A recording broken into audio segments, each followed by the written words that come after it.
race doesn't account for differences in black-white income? No, the differences between income between Western Europeans and Eastern Europeans is greater than the difference between blacks and whites in the United States. Differences in income are the rule, they are not the exception. So, looking at all these sociological studies that show a persistent gap between African Americans in income and every other form of American in income is what? Useless?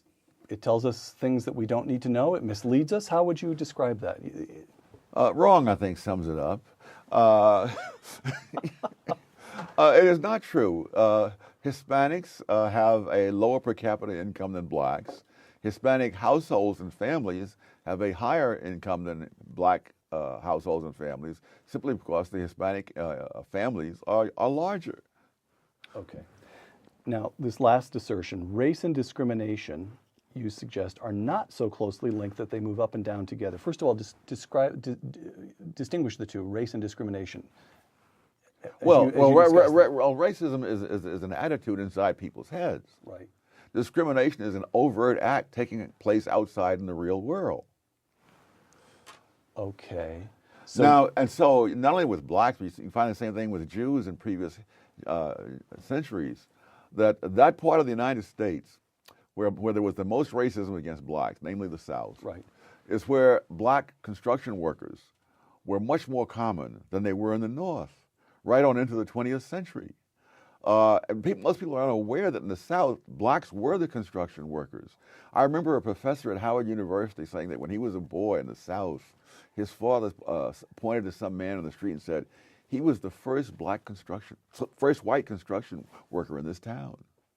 And so what was going on there? The racism did not, so whites could think of blacks as somehow or other separate, but they'd still employ them because the market made it profitable to do so. Yeah, in fact, yes. In fact, a law had to be passed to stop this because in the 20s, and particularly as the Depression got underway, black construction companies in the South using black non-union labor would come up to the North and underbid on government contracts, taking them away.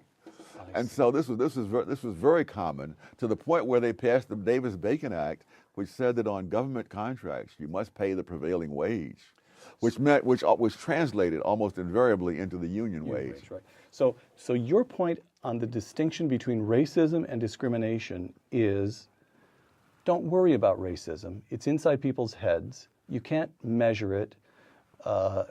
There's a strongly subjective, just forget about it, concentrate only on discrimination, and the best answer to discrimination is to let markets operate, because then people will discover, it will tend to militate against discrimination. When people have skills to offer, they'll be employed. Whatever this notion of racism in people's heads is, don't worry about that. Is that right? Yeah, what I'm saying essentially is that racists may prefer one race to another, but they prefer themselves to everybody else.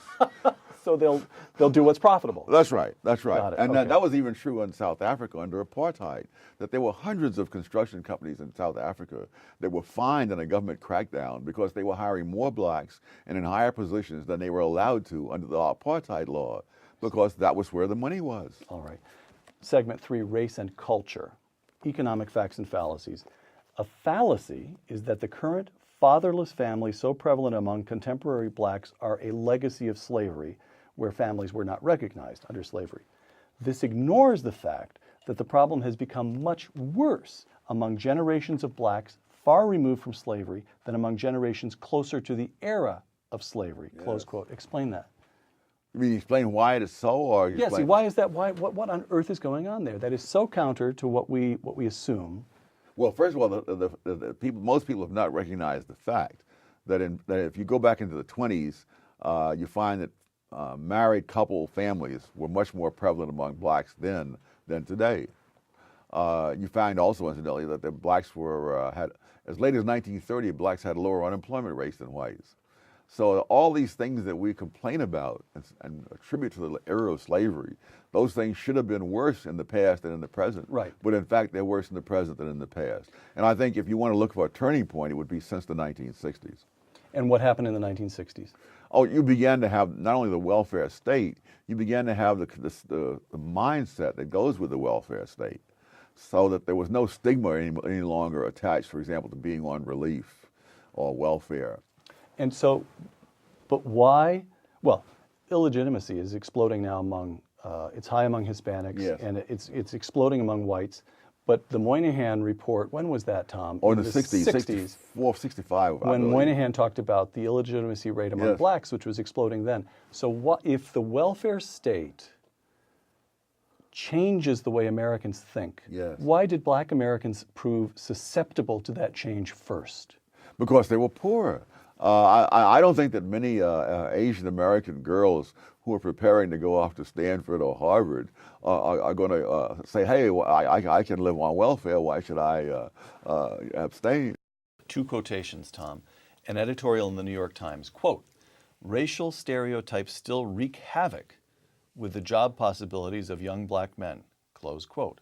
Quotation number 2, Thomas Sowell in Intellectuals and Society, quote, "Black unemployment rates were lower than those of whites as long ago as 1890, close quote. And in 1930 as well. And in 1930. First of all, black unemployment was lower decades ago, before the civil rights movement, before the New York Times began editorializing on the on black poverty. How can that have been? It shows, among other, well, the minimum wage law is one huge factor. 1930 was also the last year when there was no federal minimum wage law. If you look at the unemployment rate of black teenagers in 1948, 1949, it is a fraction of what it has been at any recent decade. And 1949 was a recession year, so the black teenage unemployment rate in 1949 was a fraction of what it was in even the most prosperous years of the 1990s. And this is because the federal minimum wage said you must pay every worker at least this much. Yes. And when there was no minimum wage, kids, everybody, but particularly you're talking now about black teens, could get paid whatever. $1.50 an hour See, but the other thing, but they could get employment. They could start learning skills. They could reach the first rung on the ladder, so to speak. Yes, That's what's, all right. And people move up very quickly. I mean, McDonald's has over 100% turnover a year. People say he's out flipping hamburgers. Yes, he's flipping hamburgers in January. Does not mean he's going to be flipping hamburgers in December. Somewhere, he's learning how to get to work on time, how to get a That's right, and he's not going to be. He's going to start up the ladder. Right.